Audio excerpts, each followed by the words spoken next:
You have 1 minute left in your setup period.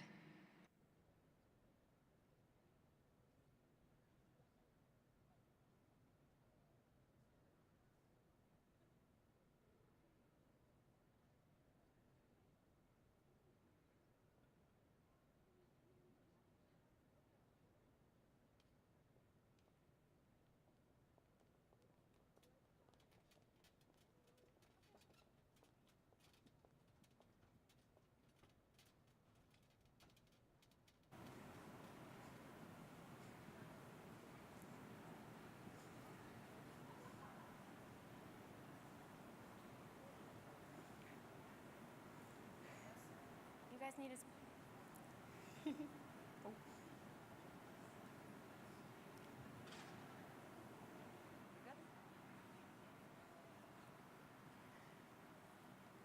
You may now begin your presentation. Since 2013, Roberts Enactus has been committed to our local city of Rochester, New York. After 4 years of concentrated effort, we've seen results. Increased graduation rates, improvements in early education, and expanding job opportunities. We also recognize we're part of a greater global community. 2 years ago, we expanded our work in Rochester to Huehuetenango, Guatemala. Roberts Enactus members and alumni currently live in Rochester and Huehue, as both cities are home to our team. These two communities are facing similar obstacles. They're fighting for better education, more sustainable work, and economic stability. As a small school of about 1,300 undergrad students and limited resources, we chose to focus our efforts on these two cities. Committed to doing a few things well, we focused on UN Sustainability Goal number 4, quality education, and UN Goal number 8, decent work and economic growth. Reaching these goals accomplishes the deeper desire of our team to develop both Rochester and Huehue into sustainable cities and communities, meeting UN Sustainability Goal number 11. Today, we'd like to highlight how our projects united the community in our own backyard to a community 3,000 miles away. Our team launched Elevate in 2012, developing relationships with 17 inner-city teens in Rochester, New York. Based on our needs assessment, this project was created to encourage teens to complete high school and make a positive difference in their communities. Elevate meets the UN Global Sustainability Goal number 4, making quality education in our home city more accessible to at-risk teens. We chose to invest our time in the lives of these young men and women who are often overlooked, sometimes by those who should care for them most. In any educational system, there will be a number of students who fall through the cracks. But in Rochester, the crack is a chasm. The Rochester graduation rate has been consistently under 50%, but the graduation rate of our elevators has been consistently over 90%. What began as a small project with only 17 teens has grown into a year-long program involving over 100 student volunteers from Roberts. This year, 77 teens stayed on our campus to take part in the largest Elevate weekend in Roberts Enactus history. The kids are applicants who had multiple suspensions, trouble with the law, or close to failing out of school. Our team partners with local organizations focusing on teens with these multiple risk factors. These partnerships ensure that the students involved in our Elevate weekend are the students who need it most. This year, we made significant improvements to our Elevate program. In order to ensure that our elevators are equipped with the tools to pursue a college education, we added a college application workshop to our financial aid seminar. An Enactus alum and current admission counselor at Roberts held the workshop and presented college as an achievable next step for the elevators. We recognize college is not the only option for students after completing high school. So this year, we made BizWorld a part of our Elevate weekend experience. BizWorld is an entrepreneurial workshop meant to teach the teens creativity, problem solving, teamwork, and collaboration. The students learn financial responsibility, along with the inner workings of running a business, through a hands-on, innovative workshop taught by our super awesome, talented, and good-looking team of student leaders. That's me. BizWorld taught the elevators that their unique skills can be used to better their own situations. Their entrepreneurship can be channeled into a better life for themselves and can be used to create a thriving community. One of the keys to the Elevate Weekend experience is the relationships formed between Roberts students and the elevators. The kids are organized into teams, and a Roberts student mentors the group throughout the weekend.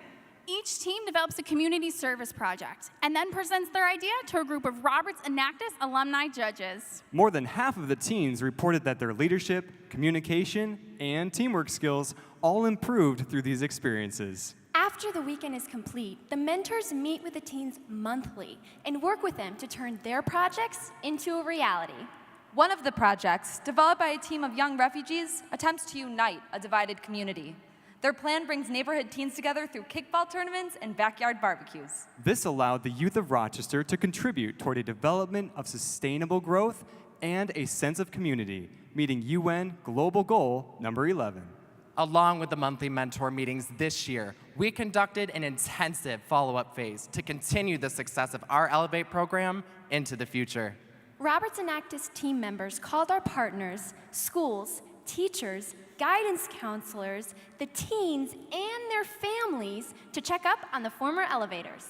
Alongside the relationships built, one of our Enactus alumni, currently working for a business analytics firm, helped us to tabulate and dashboard our data and standardize our tracking system for use in the future. By tracking the trends of our Elevate program, we will have another way to continue our project's improvement. For example, we learned we have been successfully recruiting from neighborhoods located in the poorest communities in the city. We also learned to continue investing significant resources in ice cream and pizza. Based on exit surveys given to the elevators over the past 5 years, 96 to 100% of the teens said that they would recommend Elevate to a friend. In fact, more than half of our applicants say they would recommend Elevate to a friend. This year's exit surveys also told us that one of the elevator's favorite parts of the weekend was reconnecting with kids in Guatemala. Last year, we first introduced Rochester teens to kids living in Huehuetenango, Guatemala. The Guatemalans are orphans living at Story International, and we're a part of our first ever international Elevate program. The teens in Rochester exchanged letters with the orphans in Guatemala, allowing the Rochester teens to encourage the Guatemalans, who live in a country where 46% of teens never even make it to high school. Government spending on education in Guatemala is only 2.8% of GDP, making access to quality education and personal motivation absolutely critical to student success. The Rochester teens encourage the Guatemalans through the exchange of letters, videos, pictures, and friendship bracelets. The mutual support allows them to work through problems together. It gives them a greater sense of value. By connecting the teens in Rochester to their new friends in Guatemala, we made their community a whole lot bigger. In spite of the thousands of miles separating these new friends, the relationships made have lasted. This year, one of our returning elevators wrote to her friend in Guatemala saying, I like sending letters to you every year, Maria. I still have your picture and letter to me from last year. It's hanging on my mirror in my room. I will wear your bracelet every day. Hope you are doing great and continue in school and believe in yourself. The connections made between the teens in Rochester and the orphans in Guatemala allows both groups to have a global impact. Our friends in Guatemala are from the School of Hope in the city of Huehuetenango. The School of Hope is a program of Story International, a nonprofit organization working to support 95 orphans and provide them with work and education. Roberts Enactus partnered with Story International in response to a request by one of our alumni living in Huehue and working at the orphanage. Our team has always had a passion for the city of Rochester, but our research showed that we could extend the work done in our home city into our new sister city of Huehue. Our needs assessment revealed that Rochester and Huehuetenango are both cities facing similar economic and social problems, including high levels of crime, poverty, and inequality. The teens in Rochester and the orphans in Guatemala have both learned what they need to do in order to survive. By connecting these communities, they have encouraged one another to not simply survive, but to thrive. Our work in Rochester informed our work in Huehue, allowing us to use our 4 years of experience in Rochester to benefit a city thousands of miles away. When kids reach the age of 18 at Story International, they begin the transition out of the orphanage. This transition is often difficult because they lack the resources and support they need. Last year, our team helped Story launch 2 businesses to provide jobs for teens beginning to transition out of the orphanage. We raised $28,000 and in June took a team to Tenango to help launch Fuego Cafe and Story Coffee Roasters. We also wrote a multi-phase business plan for the cafe to create sustainable jobs for the orphans in Huehue. This project addresses UN Sustainable Development Goal number 8, decent work and economic growth. In 2013, when our work was exclusively focused in Rochester, we helped launch Fuego Coffee Roasters.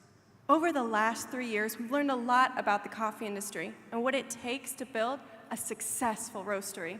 In June, we brought this knowledge, along with the owners of Fuego Cafe in Rochester, to Tenango, Guatemala to start a second location. Starting a business is difficult, but starting a business in another country introduces added challenges. One of the reasons we originally chose the location for Fuego in Huehue was because the unique flat iron building had a well of its own. Unfortunately, within days of arriving, we learned there were issues with the well, making the water supply inconsistent, which was a problem because it's difficult to make coffee without water. We also shipped a $10,000 coffee roaster from the US to Huehue, but were completely unable to get it to work. After many confusing conversations, we determined the issue. We purchased a roaster that runs on natural gas at Story's request, not recognizing that in Guatemala they refer to propane as natural gas. Naturally, this roaster does not run on propane. We were able to come up with workable solutions on the spot in order to get these 2 businesses up and running. A new well was dug to provide the cafe with a consistent water supply. We also found a $20 converter, which allowed our $10,000 coffee roaster to work. After 10 days of training the older orphans to work in the shop and the roastery, we left one of our team members there for the summer to ensure that these businesses were well established. I spent all of June, July, and August working as an intern for Story International. My primary responsibilities included menu planning, inventory control, and financial management. I also identified and trained a manager to take on full responsibility when I left. Nick's weekly Skype calls and emails kept us informed during the summer and allowed us to troubleshoot and assist in the early stages of the businesses. Like the time Nick called soaking wet because the water pipe exploded in the Fuego Cafe kitchen. Because now the new well works a little too well. We continued to help once Nick returned from Guatemala at the end of the summer, sending emails and Skyping in order to continue supporting our partners at Story International. Nick recognized when he was in Huehue that special events produced high levels of customer traffic in the cafe. Our team wanted to help host an event for Fuego and Huehue, even though we were thousands of miles away. In November, we hosted a party at Fuego in Rochester while Skyping Fuego Cafe in Guatemala. This gave the customers at both locations the unique experience of being in 2 countries at the same time. When we launched Fuego Rochester in 2013 and then expanded it in 2016, 8 jobs were created for young adults in Rochester. At our Skype event, the Fuego community in Rochester was able to connect with customers and employees in Guatemala on the same exact journey they were on just 3 years ago. Due to its high elevation, Tenango, Guatemala grows some of the most sought-after coffee beans in the world. So during our research, we were surprised and kind of disappointed to learn that many Guatemalans actually drink instant coffee instead. Most Guatemalans don't go to coffee shops just for the coffee. They go for the food. The oven at Fuego Huehue is only a small conventional oven, so the menu at the cafe is limited. In March, we hosted Robert's Stardust Dinner Theater for the Roberts campus and Rochester community members. We've raised almost $2,000 towards purchasing a large industrial oven so Fuego Cafe can accommodate their hungry customers. After less than a year of operations, Fuego Cafe and Story Coffee Roasters have come a long way. Between these 2 businesses, there are now 11 employees, 4 of which are teens working for Story Coffee Roasters, which is located right at the orphanage. This allows the teen orphans to work right in the safety of home and still get valuable work experience. A mile down the road, Fuego Cafe provides jobs for 7 young adults living in Story International's transition housing. When our team first visited Tenango 2 years ago, we helped Story strengthen their brand new transition program for teen moms and girls aging out of the orphanage. our team established a program of personal money management for all the residents of the girls' transition home. Story has now expanded this program and offers a transitional home for the older boys as well. Earlier, we mentioned the first ever International Elevate program we held in Huehuetenango. Through this program, we encouraged the Guatemalans to stay in school and taught them about entrepreneurship through Biz World. Carlos and Abner were a part of the Elevate program and took their business training to Fuego Cafe, where they were hired as 2 of our first baristas.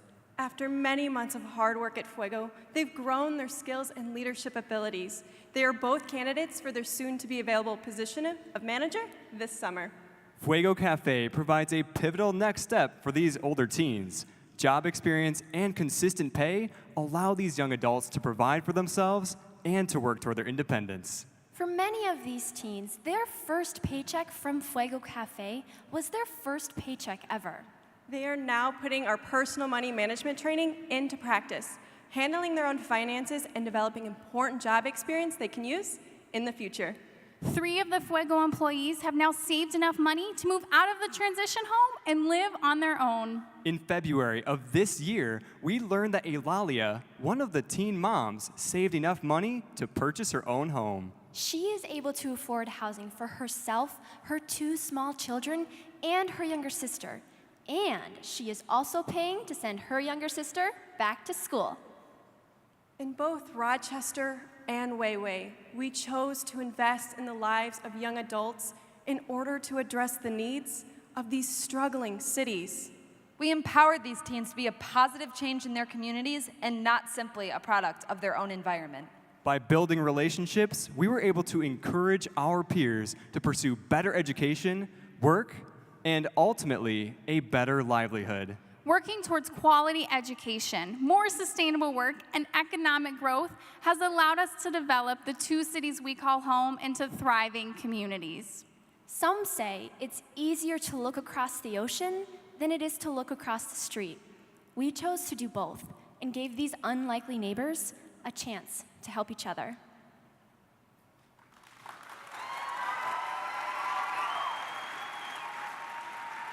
Thank you, Roberts Wesleyan College. Judges, you may now begin the question and answer period.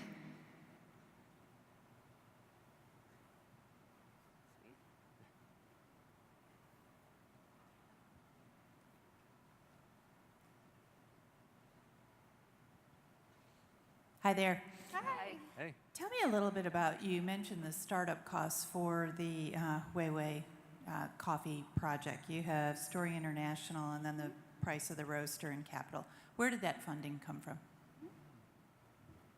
So we worked out a deal with Story International where we both agreed that we were going to go into the funding together. So we completed many fundraising on our campus. After we completed our business plan, we figured out about how much it was going to cost, and we knew we were in the clear if we could get up to $30,000. So we were able to reach almost up to that, and then Story raised an additional $12,000, which was extremely helpful for our team. So $6,000 of that actually came from Full Circle Jewelry, which is another one of our projects. We're wearing the necklaces right now.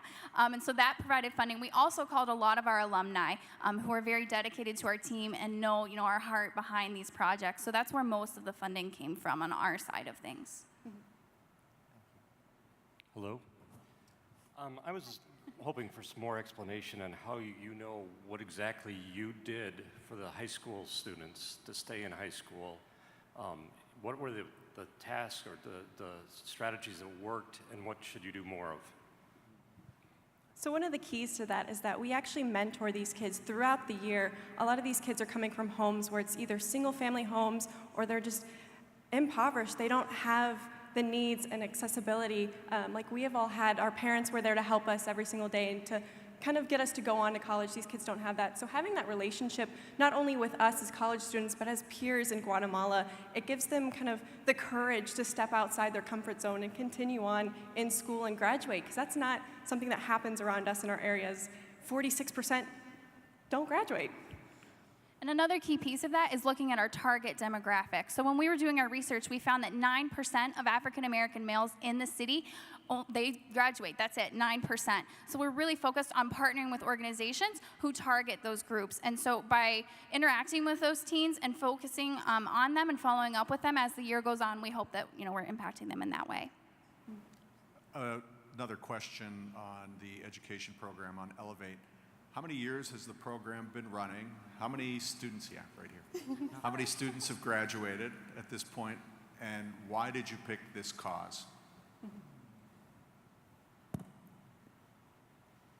Well, to answer the first part of your question, we've been in a program for 6 years, and why we actually chose this cause was because we noticed a drastic need in our community, and so we chose to step up to the plate, and we accepted it as a very difficult challenge. We understood that going into it with a 46% graduation rate, I mean, that's very daunting. And to look and see what we've done so far with a 92% graduation rate, it's just incredible. So we know we're not finished yet. As long as there's still a need, we're going to still be in business as a program. So that's to answer your question. And the overall number of students, I believe it may be on the annual report, but I think it's 205. And in terms of 92%, we actually know that every student we've been able to follow up with has graduated. The 92% are those who have moved out of the district who we haven't been able to contact, but no one has dropped out of school so far as we know. Given the necessary link between profit and sustainability, which one of these two over time is most likely to have operating revenue higher than your operating expenses? In regards to the businesses in Wesleyan, correct? Out of the Elevate or the Wesleyan, which one of those two is most likely to be a truly profitable, sustainable enterprise? I would have to say Wesleyan, Tenango, Guatemala. Both businesses at this moment within a year, within 3 months actually have broken even, and we're seeing profit on both of those at this moment. Speaking specifically to the roastery, we have an 87% margin of profit. We buy green beans at $1.30 per pound, and we sell it for $10 per pound. So that's what we've really been able to see. Recently, the cafe is actually expanding and growing in profitability faster than the roastery is, because we're expanding in our 3-level business plan into a restaurant. At the end of this week, we're going down Friday, actually. I have a quick question here. So on your income statement here, you have $783 for Fuego, but then you have all these other costs in the startup costs. How come they don't tie up together? So the startup cost was what we had completed last year, and that was part of last year's competition for that annual reports. That's where we generated all those startup income. This year, that's specifically those strategic investments like the oven. The question and answer time has expired. Judges, please join me in thanking the Roberts Wesleyan College Enactus team. Judges, this concludes the final round of competition. Please use the yellow cumulative evaluation form to tabulate your total evaluation of each individual Enactus team and to rank the final 4 teams in order from first to fourth. Additional time will be provided should you still need to finish your written comments on the green individual team evaluation forms. To expedite the scoring process, we ask you to please first complete your yellow cumulative evaluation form with your final ranking. Please remember that you must rank each team and that no ties are allowed. You must assign a separate rank to each team, with 1 being the highest rank and 4 being the lowest rank. Once you have finished scoring, please turn in your scoring sheets to Bernie Milano from KPMG, our official scorer. As a reminder, the judges are asked to please remain in the judging area until the competition results have been verified, after which the Enactus staff will collect your green individual team evaluation forms.